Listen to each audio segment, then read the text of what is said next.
I think about when the disciples asked Jesus, well, how often should we forgive? And he told them 7 times 70, right? I think the point he was making there is, I don't expect you to keep count. Exactly. Let it go. Like, don't hold on to things that are done to you. Give forgiveness freely. If forgiveness was money, he would want us to splurge. That's good. Welcome to Doing It with the Daniels, the podcast where we navigate life, marriage, and ministry. I'm Charles. And I'm Tisa. Join us as we share insights, wisdom, and practical advice to strengthen your marriage, empower your life, and enrich your ministry. Let's dive in together and discover the joys of doing it with the Daniels. Hey, welcome to Doing It with the Daniels, where we help couples get it on in life, marriage, and ministry. And we're so glad to have you join us today. What's up, babe? What's going on? Excellent. How you feeling? I'm feeling pretty good today. How about you? Good. I'm feeling great today. I was excited about the opportunity to share with those watching and viewing our podcast. I think it's going to be a good one today. It's going to really help some couples, help people in general. You know, I know we talk about couple stuff, but there's a lot of stuff I think is really helpful in general that people can take from our podcast. Yes, in their everyday lives, whether you're married, single, with kids, family, it's something for everybody. Absolutely. I know we focus a lot on marriage, but like you said, it's something for everyone. Yes. They can benefit. Even our adult son who has listened, it was really insightful for him. And he said there were some things he enjoyed listening to. Our youngest son, he's not going to listen at all. He doesn't care. He's like, what's going whatever. on. Right. But yeah. He know what's going on, but he just don't care. But that's all right. But hey, what are we talking about today? Today we're going to tackle forgiveness. Oh, that's a good one. It's a really good one. It's a big one. I think a lot of people struggle with forgiveness, whether you're married, single, just having relationships, it's something that everybody has to deal with. Absolutely. That's 100%. I can remember, I don't know when we made the decision in our marriage. I don't remember us getting that in counseling. Not that we didn't. I just can't remember our counseling process. And when we kind of decided in our marriage that every day would be a day of forgiveness for us. Well, I remember somebody told us that forgive every day. Okay. And I didn't understand that, just being married early on, the beginning stages of my marriage, I'm like, okay, what do you mean forgive every day? And so I remember that when they told us that, I just kind of held that in my mind, like, okay, all right. Not knowing that I would really have to forgive every day. Yeah. I mean, when you hear that young in your marriage and things are going pretty good, or even if you're going through some type of counseling, you don't think about the need to forgive your spouse every day. You be like, I love them. Why would I need to forgive them? What are they going to do that's going to cause me to forgive them every day?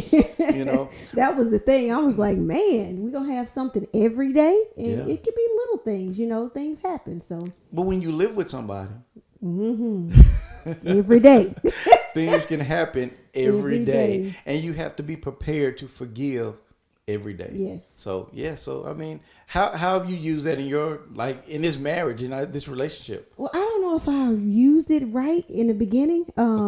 I can think of an incident where when we first started having guests over, and they would spend like the weekend or whatever, and we had kids, we had family, we're going to work, we're doing stuff, the boys have extracurricular activities, we're heavily involved in church, so we're always busy, always going.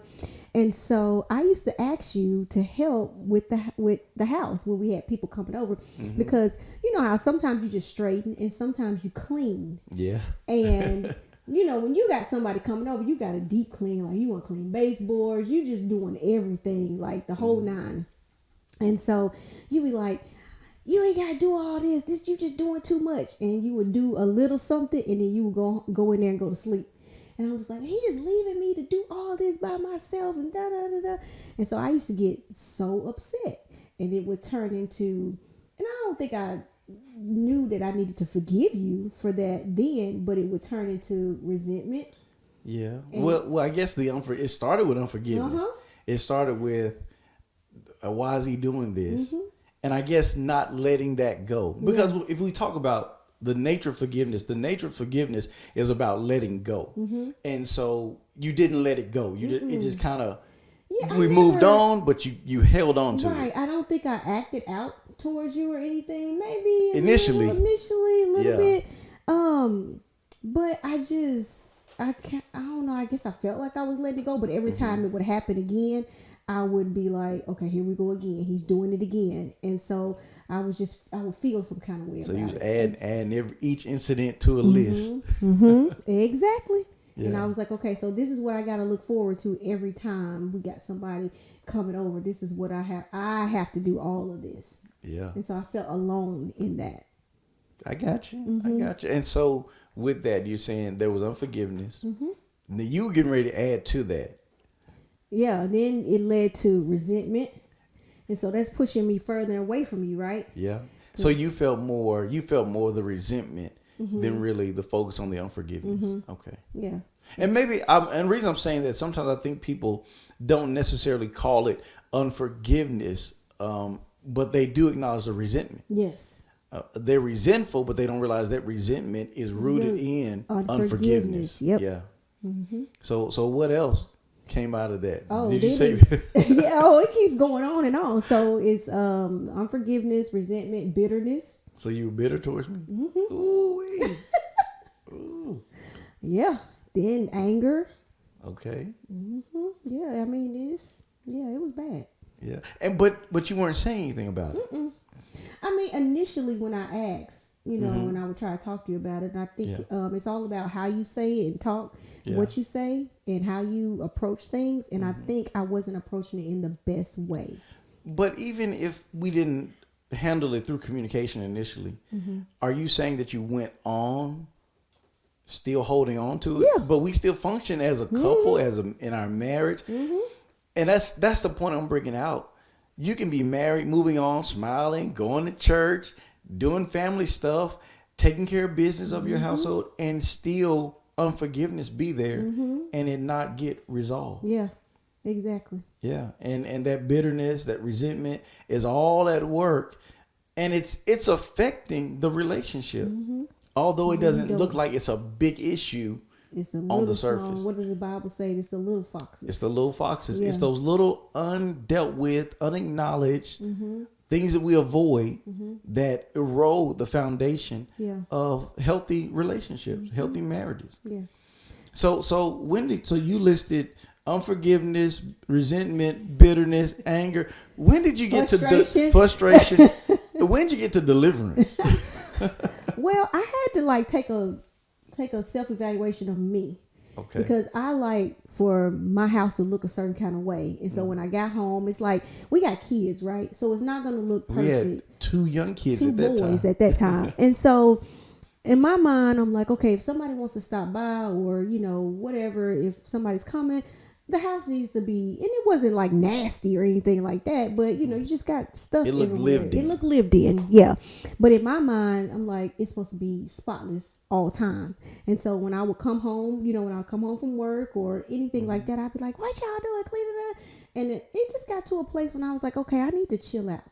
I need to really chill out. I need to get over myself. And then as you get into the word of God and find out what the word is saying, then that helped me too. Because I didn't want to be a nagging wife. I didn't want to be a complaining wife.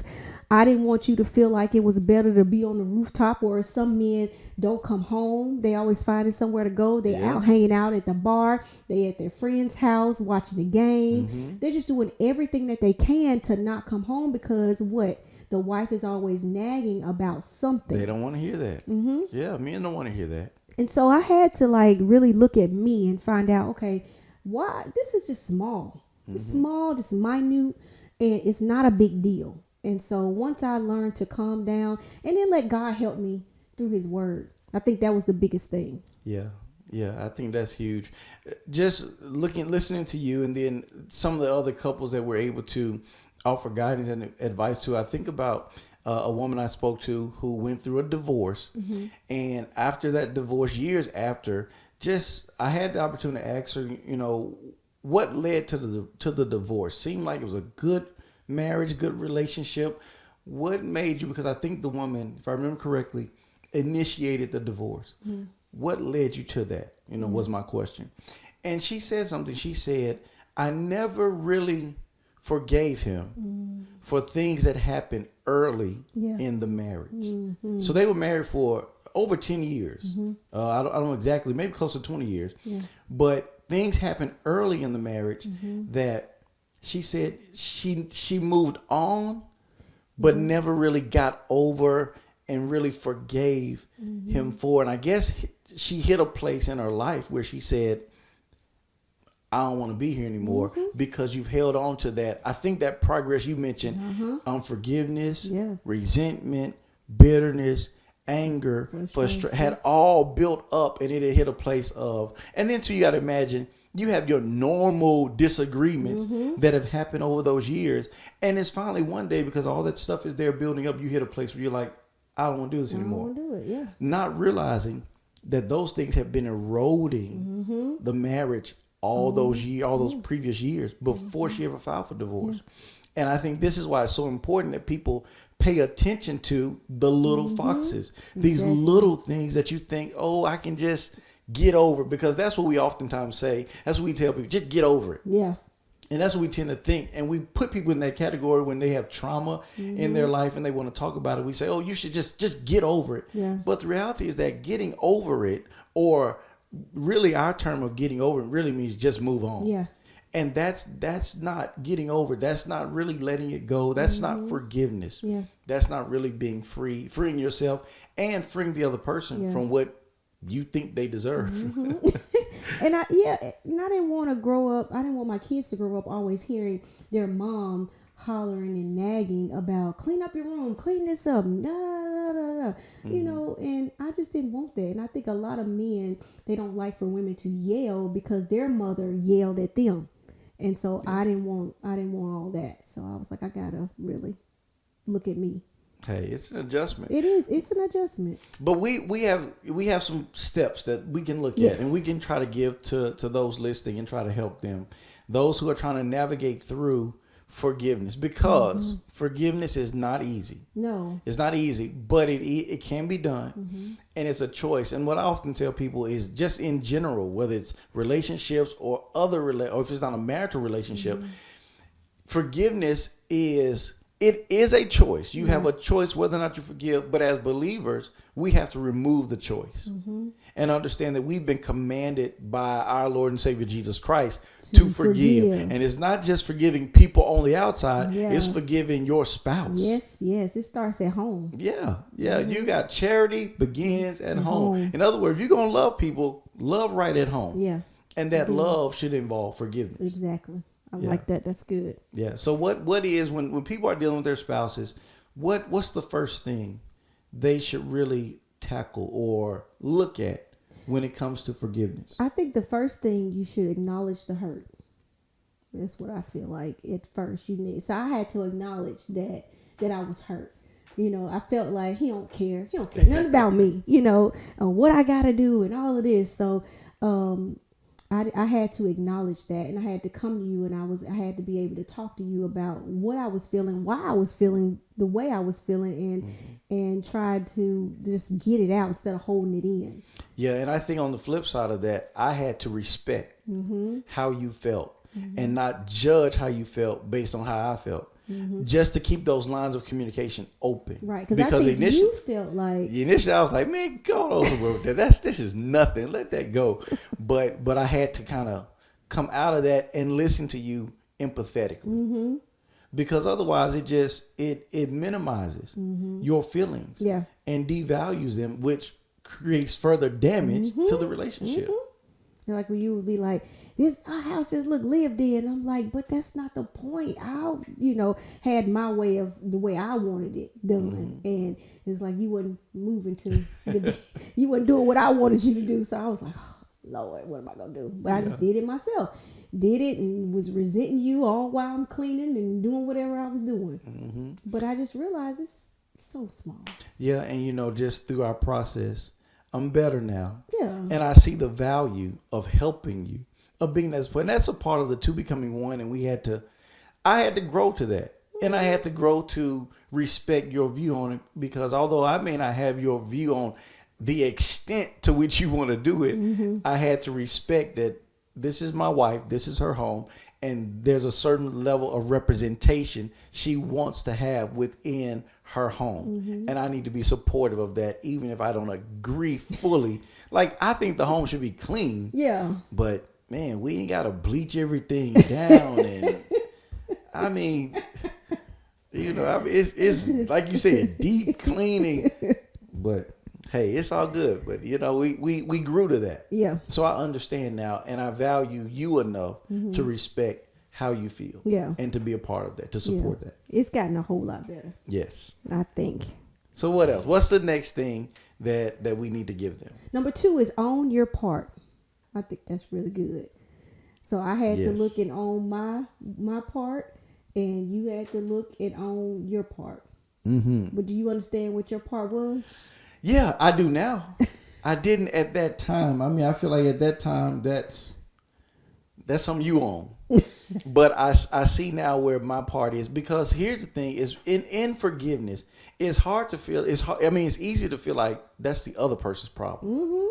But when you're in a marriage, if your spouse has an issue and you're involved with that, it's your issue as well. Exactly. It's just like with infidelity, couples that we have helped through infidelity. The partner who committed the infidelity obviously feels like, yes, I'm guilty, victim. I'm wrong, I deserve whatever. And then the other partner is often like, yeah, I'm the victim. You did everything, and I'm the victim in this. And we have to sit down and talk to them and tell them, as we begin to unpack this, you may find that you're not as big of a victim as you think you are. It takes 2. It takes 2. So you played a part in it, but you just don't see it yet. Right. Yeah. So I think with that, with what you said, with this part 2 of owning your part, I think in any type of conflict resolution, it requires both parties to see themselves in the problem, where they contributed to the problem. Not saying you may not have contributed a major portion, but you played a role in that. Yeah. And even if you didn't play a role in the infraction, you play a role in the solution. Yeah. And you have to see your place in that.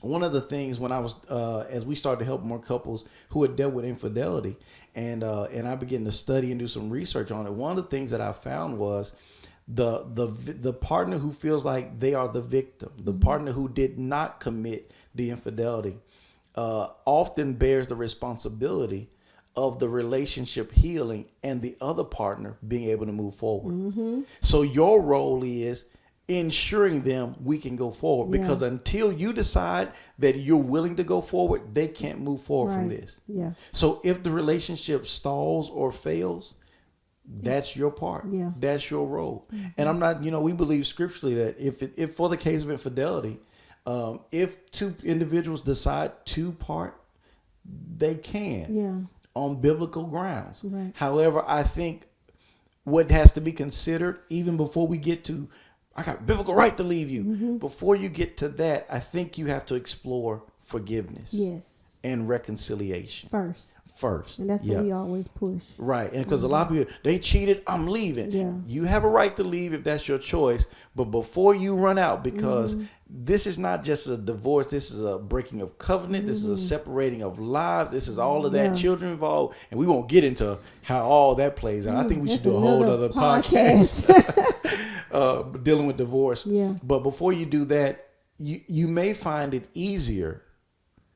You may find it easier to face forgiveness than it is to face divorce. And usually couples that, and I don't know why we're talking about this, but usually couples that go through that, their bond is stronger and they're closer, going. And I'm not saying it's a good thing, because they have to work and they have to fight to get to that place, right? Yeah. But usually they come out like on the other side, and it's really good. A lot of times, what I've seen, they have to pull the mask off. Like, you really got to go ahead and get naked with each other. Yeah. Be honest, be open, and really deal with what needs to be dealt with. Yeah, that's good. Yeah. And I think that's what makes that bond strong. So are we on number 3? Number 3. Number 3 is seek understanding, not victory. Ooh, that's good. Did you seek understanding with me? Not early on. I wanted victory. I wanted to be right.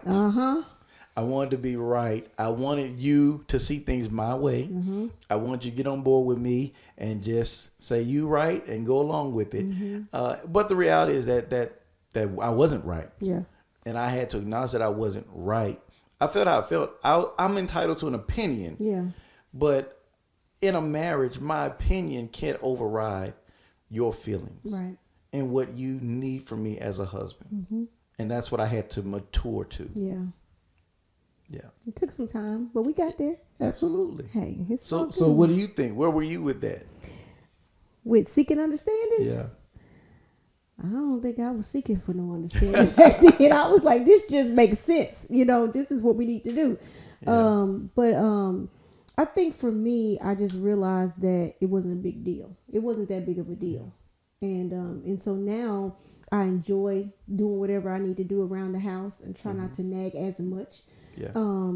Just kind of say, hey, we need to do X, Y, Z. Or if I'm running out and we got people coming, can you, and I just try to list out, well, I didn't get a chance to do this. Can you take this and do this and do this and, for me while I'm gone or something like that. I think we both had to learn to listen to one another empathetically. That constantly comes up. Listen empathetically, hear one another, and make the necessary compromises, which is a big part of working together. Yes. I had to give on how I felt. You had to give on how you felt. And we found a middle ground. And that middle ground was the house does not have to be spotless, right? But it does need to be clean beyond what I may think it needs to be. So we met in the middle and it works. Yeah, but I think you were kind of scarred from your childhood, though. No, I wasn't really scarred from childhood. I wasn't really scarred. I think I just had formed this opinion. Then, so a lot of us men have this view of that's your job. Yeah. And that's just, you think that's the wife's responsibility. She gonna cook, she gonna clean. So it's like, I'll help, but I ain't helping too much. Talk about that. Maybe we need to do a podcast on roles or something. Yeah. Because I think a lot of people struggle with that. Yeah, definitely.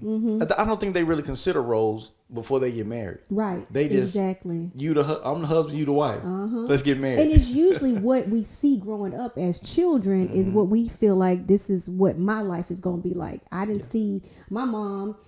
For men, mom was the one who cooked, cleaned, took care of the house, washed clothes and all that stuff. And they probably didn't have to do much until they got old enough to do things on their own. And so when they get a wife and then the wife saying, you need to help me, or you ain't doing this, or I need you to keep this clean, and so they like, what is this? I've been at work all day. I'm making money. What you talking about? My plate should be on the table. Yeah, the house should be clean when I get there. What you mean? You want me to do it? And what you got? Some people say these modernized women. These modern day women. Modern day women. Don't want the man to cook and clean. What's wrong with you? Some men enjoy some men cooking. Do. I think those are traditional roles from a time past. And if it works for couples today, great. If it does not work, where we have 2-parent households, two working parents, that may not work together. Yeah, you got to work together to make it work. And now because of the economy, you definitely got 2 parents working to provide just to keep up pace with what's going on. Yeah, because back, my grandparents are old, like 90s and 80s. So they grew up different. My granddad went out and he worked. But my grandma pretty much cooked, took care of the house, and made his food. And he don't know how to go in the kitchen do nothing. She a real woman. Is that what it is? Is that what it is? She was a real wife. Don't do that. You're going to make a lot of these women mad. But that's, like you said, that's what happened back then. Yeah. And that's what was going on back then. And sometimes I feel like you grow up seeing that. And so now we're trying to figure out, okay, what's my role? What's his role? What's my responsibility? What's his responsibility? And it's kind of all getting misconstrued. And people got their own views. And then when you get together, it kind of clash. And that's what we tell couples. Define your own roles. Do what works for you too. There's no biblical role, ideally, where it says this person has to do this person has to do that in the modern age. And so those couples have to come together on what works for them and do that. Exactly. Come on, let's keep going. What's the next? All right. So number 4 was extend grace. Extend grace. Come on, I love that. More grace. More grace, everybody. More grace. Buy me a t-shirt. I think that's absolutely what has to happen. Extend grace to your partner because, you got to consider yourself. This goes straight biblical. If Bible says if you don't forgive your brother and your sister, your heavenly Father will not forgive you. Then beyond that, you got to consider what God has forgiven you from. And I'm not trying to be preachy here, but these principles of biblical forgiveness and what the Bible teaches us as believers extend beyond just being a good Christian. It's a part of being a good husband and a good wife. You got to remember the same grace you want, give to your spouse. Exactly. So if your spouse is doing something that you don't want to forgive them for, you want to have bitterness and resentment, consider yourself. What would you want? Exactly. Forgiveness. How would you want them to respond to you? I want forgiveness from you for whatever I do. I want grace for my humanity. Right? So if that's what I want from you, I should extend that same thing to you. Yeah. And that's as believers going outside of just husband and wives, but in your everyday life, you need to forgive and have grace for people because usually you want that grace for yourself, but you don't want to freely give it to others. Yeah. I think about when the disciples asked Jesus, well, how often should we forgive? And he told them 7 times 70, right? So what's that? 490 times? 490 times you should forgive, right? Now, I think the point he was making there is I don't expect you to keep count. Exactly. Let it go. Like, don't hold on to things that are done to you. Give forgiveness freely. If forgiveness was money, he would want us to splurge. That's good. He would want us to just give it. So when you think about your spouse, forgiveness is something you should have stored up, reserves, ready to give. Even freely. If you don't get an apology. Yes. Even if you don't get an apology. Because forgiveness isn't based on receiving an apology. Exactly. It's sometimes you'll never hear, I'm sorry or anything. And you just got to be able to forgive. 100%. That's so good. scratch that list. That mental list, ask God to erase it. Yes, erase that from your heart. Let your spouse go for whatever they did, even if you don't feel like they learned their lesson. That's what it's about. People want to make sure they feel it, want to make sure you learn, and then sometimes people want to just hurt you because they're hurting, and so I want you to feel what I felt. And they may not feel anything because their attitude may be, you need to just get over it. But this is what these steps are about because you don't just get over it. Right. It's about acknowledging it, walking through it, and dealing with it in a healthy way. So as your marriage goes forward, the one who's holding the offense doesn't always want you to feel what they feel. Right. And the other one doesn't look at the person offended saying, why don't you just get over it? But they work together to move forward. You be healed from the offense, and I can learn to respect how you feel and learn not to offend you in that area. Because just getting over it, moving on, or just, hey, I'm sorry. Well, what are you sorry for? Remember we had that conversation. What are you sorry for? What are you sorry for? I think that's good because how are you going to know what not to do again if we don't talk and get it out? And I tell you, you hurt me, or when you did, or you said XYZ. I mean, you got to have conversation. Because most men do that. They see their wives have an attitude, they're in a mood or whatever, and they just come in, look, whatever I did, I'm sorry. I want just, and you be like, you don't even know what you did. You need to be able to tell them what they did. I'm so glad I do that now. Because you used to do that. Whatever, I'm sorry. I'm like, no, we need to talk. I need to tell you, this is what you said, this is what you did, hurt my feelings. So I'm better at that. I think I come to you a lot more. You do. And I appreciate it because otherwise I just got to see you feeling how you feel. And I just pop in with, I don't know what I did, but I apologize. And what you apologizing for if you don't know what you did? Well, whatever it is, well, you going to tell me? Nah, I ain't. You should know. Like, well, I don't know. So I'm sorry, but it works better when you tell me. We talk through it in a healthy way, and we grow from it. So I don't repeat that same thing. Exactly. All right, come on. What's the next one? That's good. Okay, number 5, commit to ongoing communication. I think that's a good one. Yeah. You gotta have open communication. You gotta be able to talk through difficult conversations and and be able to get each other's feedback 100%. on why you feel the way you feel. And sometimes, you know, it's just different views on why I see something this way and you see something, you know, totally different. Like, I don't think that's a big deal, you know. And so just talking through that, I think it helps. I agree. Number one, conflict resolution is not a one-time thing. No. And in order to have that, communication cannot be a one-time thing, or communication around conflict resolution can be a one-time thing. You have to commit to ongoing communication, saying every time something happens, we're going to talk and we're going to work through it. And we're going to see this as an opportunity to get better in this area of our relationship. Not where I've seen a lot of people go. They see it as an opportunity to shut down. Yeah.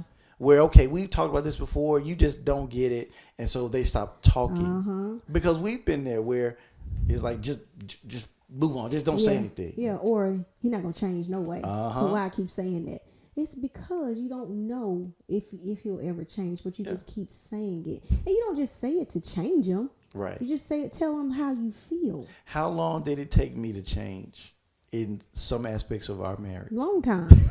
Some stuff ain't even changed. Some stuff still the same. I'm saying the same thing. I just learned not to harp on certain things. It's just not even worth it. Yeah. You know, the things that, you know, in my younger years that I was like kind of talking about, I ain't talking about that no more. That's that's old. We had to grow, but we grew through our communication. Yeah. We kept the lines of communication open. Nobody went into shutdown mode. I mean, if we did, it was short. Yeah. And we came back together because we don't even like the feeling of not communicating. You know, everybody said we attach it at the hip. So, you know, we're always together. So for us to always be together, we have to have open, honest, healthy communication, because being close like we are creates problems. We offend each other. Bump heads. But we work through it. Yeah. And because we're able to talk, and I think that improvement over the years has made it a lot better, a lot easier. We get over stuff quicker. We deal with stuff faster. We don't avoid it. We talk about it. Yeah, and we don't sweat the small stuff. You know, and I think we had to learn that in the beginning, where the enemy would try to, you know, creep in certain places, certain areas, and we just had to really realize that stuff and get better with communication, talking, just all of that. Yeah. And so that has been a real game changer for us. 100%. Growth. Yeah. Well, what you think today? I think we did. I think today was good. You like today? Yeah. I think it's really good. I think we got 2 podcasts out of today. We got some more topics. Yeah, we need to talk about some more topics. But it was really good, and I hope those listening really heard our heart on and what we're trying to tell them, that if you will follow these steps, it's not a fix all. No. It's a start. It gets you started in moving forward in your relationship and healing those areas of unforgiveness and bitterness, and pray and ask God to help you. Yeah. Ask him to help you to forgive. Ask him to help you to have open, honest conversations with your spouse and to move forward with your partner. And don't be tied to what happened. Yeah. It happened. You have to accept that it happened, acknowledge it. Both parties work on moving forward and not repeating those same things, so that you end up in this cycle of offense or unforgiveness and bitterness, resentment, frustration, and it silently erodes the marriage until one day the marriage may end up dissolving as a result. And everybody looks and says, how did we get here? Well, it started with that little stuff that was never dealt with. Exactly. And so hopefully this will help you deal with it. One of the things we want to encourage you guys to do as you're listening to us, there's some links in the description on this page to 2 books that we've shared, Communicate and Connect, and also Eliminating Barriers in Your Marriage. Please, I encourage you to get those books.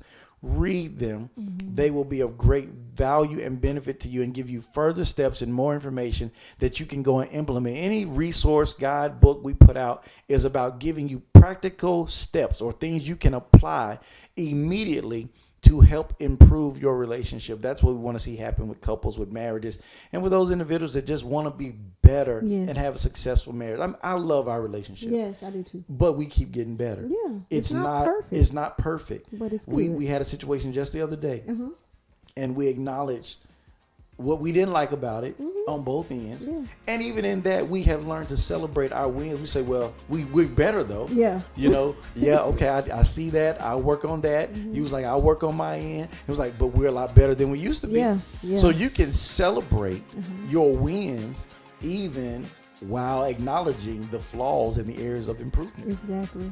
Yeah, that was good. Good. You got anything else? That's it. Come on, this has been awesome. Hopefully you guys grab what we said today. Take it, apply it. It will change your life. Listen, we can't wait to see you until next time. Share this podcast. Don't forget to like and subscribe, and we will see you next week. God bless you. Hey, thank you for joining us for Doing It with the Daniels. If you want to keep up with everything going on our channel, don't forget to like, comment, subscribe, and share this podcast. Absolutely. We'll see you next time.